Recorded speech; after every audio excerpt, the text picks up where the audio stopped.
পাখি। আবার কোথাও কোথাও এমনও বলা আছে যে পাখিটির রং ছিল ধূসর, নীল, বেগুনি, আবার সাদার মিশেলও থাকতে পারে। কেউ কেউ বলতো ৫০০ বছর বাঁচত এই বেনু পাখি বা আজকের ফিনিক্স পাখি। কিন্তু সেই সময়টা শেষ হয়ে যাবার পর নিজের বানানো এক আগুনে ভস্মীভূত হয়ে মারা যেত ফিনিক্স পাখি।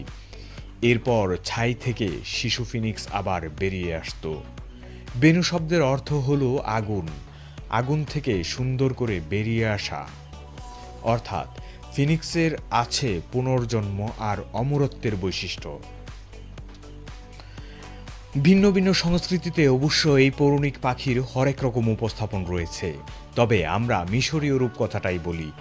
প্রথমে এক পুরাণে বলা আছে মিশরীয় দেবতা আইরিশের হৃদয় থেকে জন্ম নেয় এই ফিনিক্স পাখি।